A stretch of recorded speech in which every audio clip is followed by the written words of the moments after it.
Minutes. हाँ, तो आपके पास 1.5 घंटे का एग्जाम है, 9 to 10:30 AM, है ना।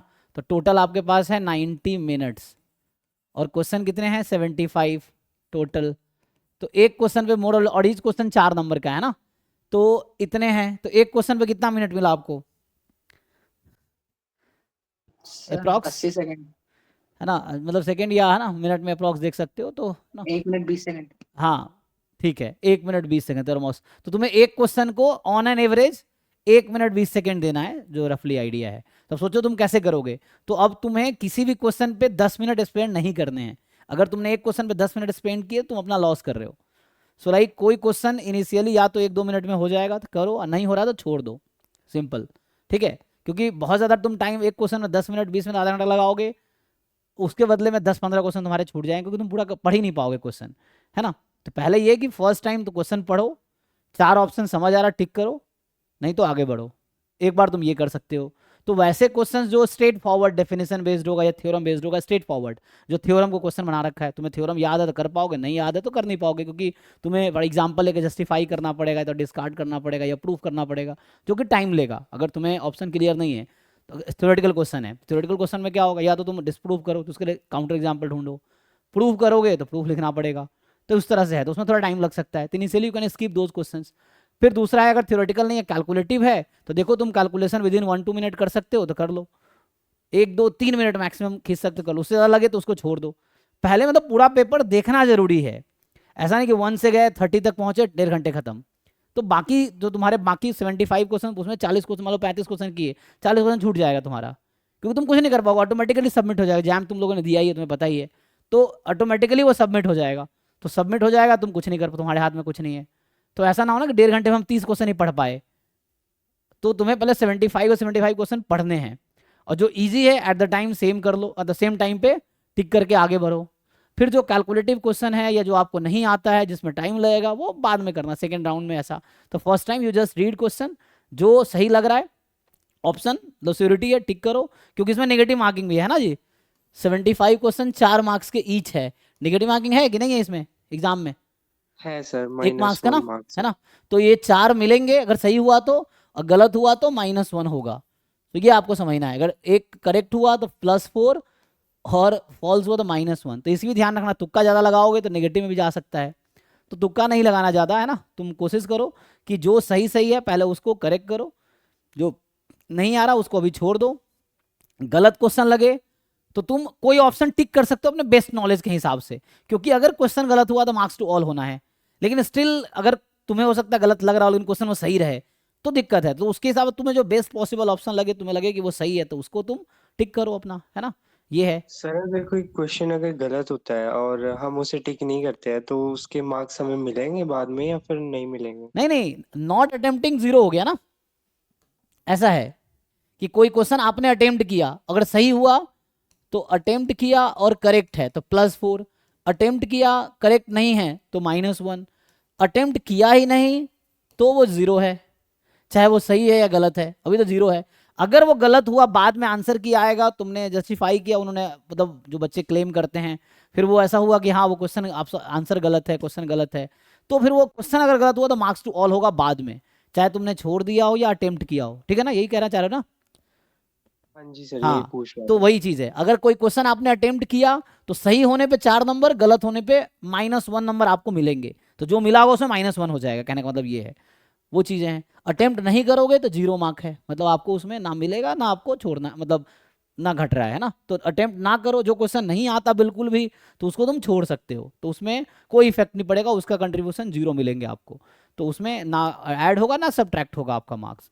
लेकिन अटेम्प्ट करने में सही करोगे तो 4 मिलेंगे, गलत करोगे 1 घटेगा, तो वैसा है। तो ये है, बस वही मैं कह रहा हूँ कि पहले एक बार सारा क्वेश्चन पढ़ो, जो इजी लगे 1-2 मिनट के अंदर हो जाए उसको क्विकली टिक, क्योंकि आपके पास ज्यादा टाइम है, 2 मिनट किसी क्वेश्चन है भी नहीं, है ना। 1 मिनट 20 सेकंड जैसे बता रहा है अप्रॉक्स, है ना, उतना है। तुम उसको ना डिवाइड कर सकते हो, 90 मिनट को सेकंड में करके डिवाइड कर लो, है ना, जैसे उन्होंने बताया। तो 1 मिनट 20 सेकंड अप्रॉक्स एक क्वेश्चन पे है।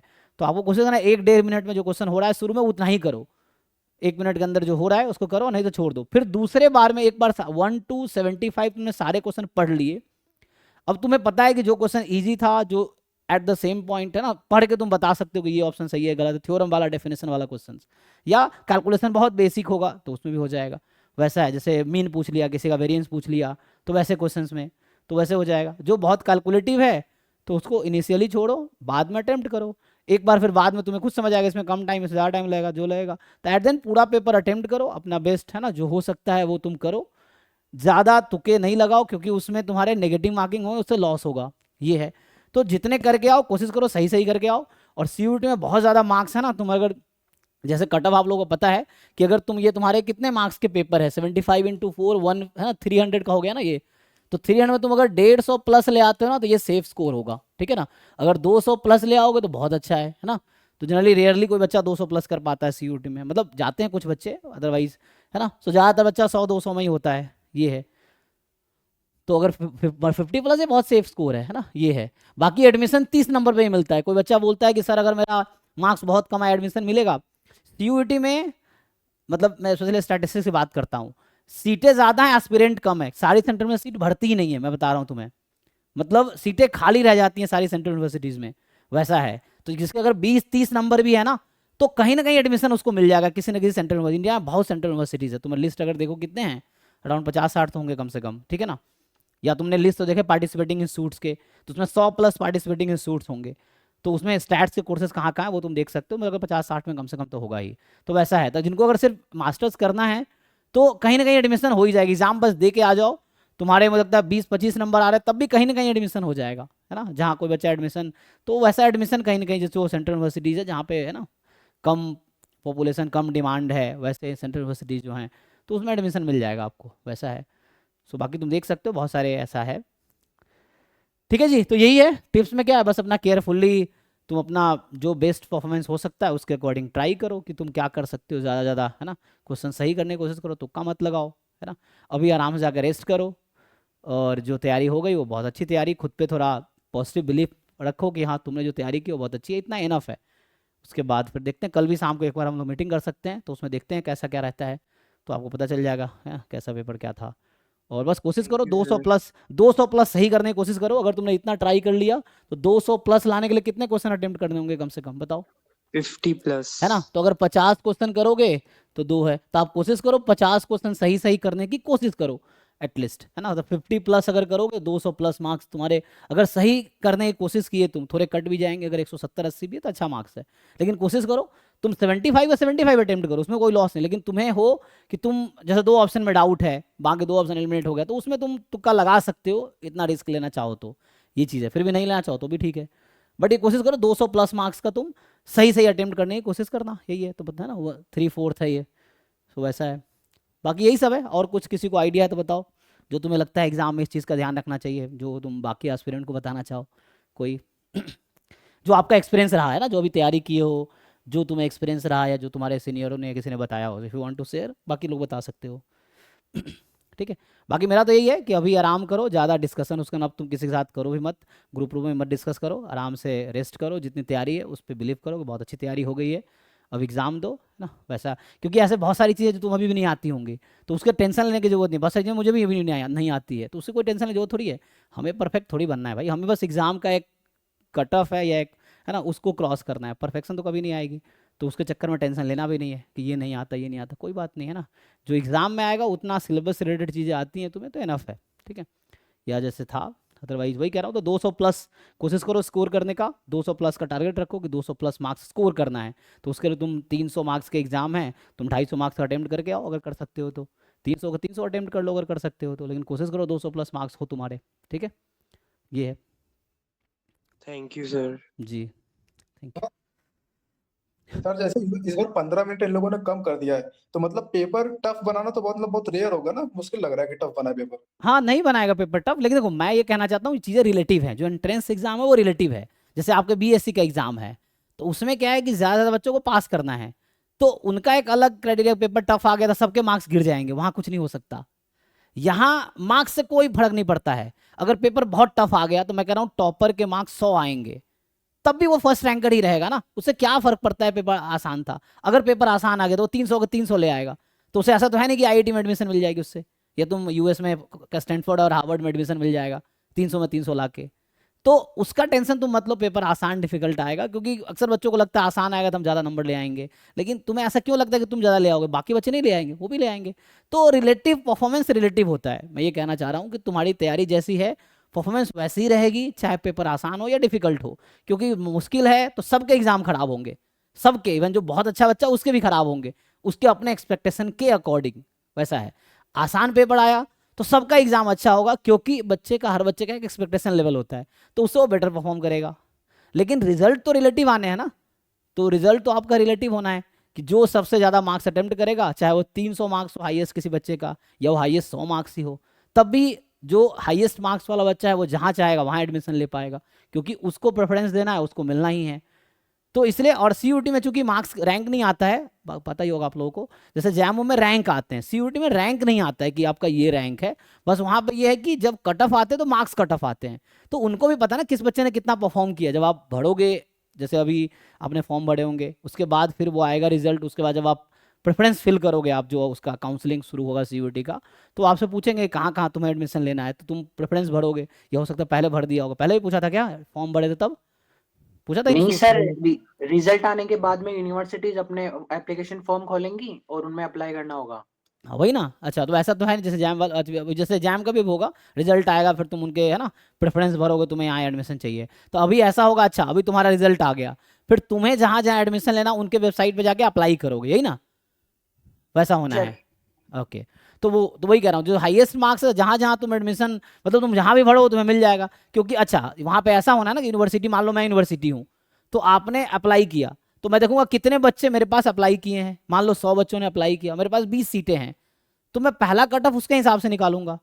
अब वो जरूरी नहीं कि जो टॉप के 20 बच्चे मुझे ही चूज करेगा, वो दूसरे सेंट्रल यूनिवर्सिटी में भी जा सकते हैं, तो फिर सेकेंड लिस्ट आएगी, उसके पहले वो सीट फिल हो गई, जो बची तो उसके हिसाब से मैं कट ऑफ फिर कम करूंगा, कि इस इतने से ऊपर वाले बच्चे, जैसे एग्जांपल के लिए मान लो पहला कट ऑफ आया 150 नंबर का, तो जो बच्चा मैं 150 प्लस कर दिया कि 150 प्लस वाले बच्चे यहाँ डायरेक्ट एडमिशन ले सकते हैं, तो एडमिशन लेंगे। अगर 20 सीटें थी, 20 के 20 फुल हो गई, तो अगले एडमिशन लिस्ट में मैं कट ऑफ सेम रखूंगा 120 ही, क्योंकि मुझे एडमिशन चाहिए नहीं अब, ये है। अगर ऑल सही है तो कट ऑफ हम जैसे 150 था ना, अब कम कर देंगे, 140 कर देंगे, ऐसा तो 140 कट ऑफ कर देंगे, तो फिर जो 40-50 के बीच होगा वो बच्चा एडमिशन लेगा। तो वैसे करके first second third fourth list आती रहती है, तो वैसा है। तो सर आप, स्पोर्ट राउंड क्या होता है? हाँ बाद में फिर जब सीटें तब भी खाली रह गई एंड में, तो मतलब स्पोर्ट वो राउंड में उसमें कैसे प्रोसेस होता है, उसमें सेम ही होता है क्या? उनके वेबसाइट पे आते हैं, जैसे जब सारे लिस्ट आईआईटीज में होता है, इवन जैसे आईआईटी में भी 5 लिस्ट आएंगी, 5 लिस्ट के बाद भी खाली रह गया, तो उनके वेबसाइट पे आता है कि ये सीट एम्प्टी है, जो बच्चे इंटरेस्टेड है वो फॉर्म भरे, तो अलग से तुम अप्लाई कर सकते हो उसमें, फिर उनके जो लिंक देंगे वो वहाँ पे फिर से तुम अप्लाई कर सकते हो लिंक के थ्रू, फिर जो बच्चे अप्लाई करेंगे उनमें से वो एडमिशन ऑफर कर देंगे। तो स्पोर्ट राउंड यहाँ भी ऐसा होगा, सीटें खाली रह गई तो वो फिर अपने वेबसाइट पे ये करेंगे कि इस कोर्स में इतनी सीटें खाली हैं, तो जिनको इंटरेस्टेड है वो अप्लाई करेगा, फिर उनमें से वो किसी को एडमिशन देंगे जो उसमें बेस्ट पॉसिबल होगा, तो यहाँ भी आएगा। ठीक है ना। तो ये चीज़ें हैं। बाकी देखो पिछले साल क्या था, दिल्ली यूनिवर्सिटी का क्या था जनरल कैटेगरी का, जो बच्चे बताए थे, अभी मीटिंग हुआ था ना। सर 170 क्या था जनरल का? 170 जो फर्स्ट कट ऑफ था जनरल कैटेगरी का, ऐसा नहीं नहीं सर, 170 पे क्लोज बोला था उन्होंने। तो 170 पे लास्ट ईयर क्लोज हो गया था, है ना। तो लास्ट ईयर एग्जाम 105 मिनट का था, 1 घंटे 45 मिनट का था ना। हाँ सर। हाँ, इस बार 1 घंटे 30 मिनट का एग्जाम है। एंड सर उसमें 10 क्वेश्चन गलत भी थे, 10 उन्होंने क्वेश्चन, बताया था। हाँ 10-11 क्वेश्चन अराउंड गलत भी थे उसमें, क्वेश्चन तो 10-15 गलत थे, लेकिन मार्क्स आंसर में जो आंसर आया था 11 क्वेश्चन थे जहाँ मार्क्स टू ऑल किया था उन्होंने अराउंड, तो 11 क्वेश्चन है सर मार्क्स टू। हाँ बीएचयू का 176 पे था।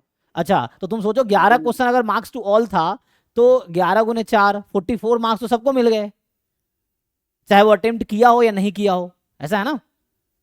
अगर अगर 11 क्वेश्चन गलत, 11 क्वेश्चन है मार्क्स टू ऑल हुआ है। 171 तो पैड में था, 181 था वैसे। अच्छा उसमें बीएचयू में पैड सीट है ना, तो उसमें 176 था और 181 ऐसे था जनरल का। एंड तो ओबीसी का फर्स्ट कट ऑफ में था 157। 157, अच्छा तो मतलब 180s में गया था, है ना। तो वही कहना चाह रहा हूँ कि और जो है कि 40 पिछले बार बहुत सारे क्वेश्चन गलत थे, इस बार भी गलत हो सकता है, वो तो डिपेंड करेगा कौन बनाता है और कैसा बनाता है उसके हिसाब से। तो पिछले बार बहुत सारे गलत थे, 10 क्वेश्चन गलत है तो 40 नंबर तो सबको मिल गए, तो मिनिमम 40 नंबर तो सबके आए होंगे। हाँ नेगेटिव काटने के बाद फिर जिनका नेगेटिव हुआ होगा तो वो कटे होंगे, वैसा है। तो नेगेटिव भी तो कटेगा ना, जो नेगेटिव होगा, मतलब जो क्वेश्चन अटेम्प्ट किया 10 क्वेश्चन मार्क्स 40 मिल गए, और बाकी जो उसने सारे गलत थे तो वो मार्क्स तो कटेंगे इसमें से, तो वैसा होगा। तो ये है, तो उसके अकॉर्डिंग है, बट फिर भी कोशिश करो 200 प्लस स्कोर करने का, आप ट्राई करो, और ये बहुत सेफ स्कोर रहेगा 200 प्लस, तो ऑब्वियसली क्योंकि बहुत अच्छा स्कोर हो गया है, 75% हो गया ना, ये है। तो वैसा हो जाएगा, कितना हो गया, सॉरी 2-3 ना, 2/3, 2/3 66%, सॉरी, सो उससे आ जाएगा। ठीक है जी, सो यही है, बाकी अब अपने बारे में थोड़ा पॉजिटिव सोचो और ऑप्टिमिस्ट रह के एग्ज़ाम दो कल का, और अच्छा ही होगा, है ना, so you will get the institute you want, ये है, इतना बिलीव के साथ एग्ज़ाम दो। ठीक है, जिन लोगों ने तैयारी किया उनका ही होना है, तो मैं ये कह रहा हूँ, अब चीज़ें रिलेटिव है, तो तुमने मेहनत किया, बाकी एस्पिरेंट ने मेहनत किया, तो उसके अकॉर्डिंग परफॉर्मेंस जब रिजल्ट आएगा तो आपको समझ आएगा कि आपने कितना स्कोर किया, बाकियों ने कितना स्कोर किया, तो उसके ये सब एंट्रेंस रिलेटिव है, तो उसमें आप सिर्फ ये नहीं कह सकते आपने बहुत मेहनत किया तो आप वैसा करोगे, बाकी बच्चे भी कर रहे हैं ना, तो ये सब रिलेटिव है, एंट्रेंस में रिलेटिव चीज़ें हैं, एडमिशन में रिलेटिव है, क्योंकि कट ऑफ रिलेटिव होता है ना, तो जो बेस्ट परफॉर्म जो बच्चा है उसके बेस्ट चॉइस वो डिजर्व करता है, तो वैसा है, तो आप भी अगर वैसा परफॉर्म करते हो तो आप भी डिजर्व करते हो, ठीक है, तो यही चीज़ है। ओके जी, तो और कुछ पूछना है, वरना ये स्टॉप करते हैं, और आराम से रेस्ट करो, और पॉजिटिव माइंड के साथ काम होकर बिना टेंशन लिए एग्जाम में मान लो शुरू में कुछ क्वेश्चन नहीं भी होते, कोई दिक्कत नहीं, तुम पूरा पेपर पहले पढ़ो, जो इजीली हो रहा है उसको अटेम्प्ट करो, जो नहीं हो रहा है उसको छोड़ दो, फिर सेकंड टाइम में देखो अब तुम क्या कर सकते हो, वैसे करके और सारा क्वेश्चन अटेम्प्ट करके आओ, यही मैं कहना चाहूँगा, कि अगर सारे कर सकते हो तो ज़्यादा रिस्क नहीं लेना, अगर जो नहीं हो रहा है निगेटिव मार्किंग भी है, तो अगर नहीं कर पा रहे हो, तुम्हें बिल्कुल आइडिया नहीं है क्वेश्चन का, तो स्किप करो, ठीक है, यही है बस। ठीक है भाई, चलो फिर यहीं स्टॉप करते हैं, thank you, all the best आप सबको। Thank you sir.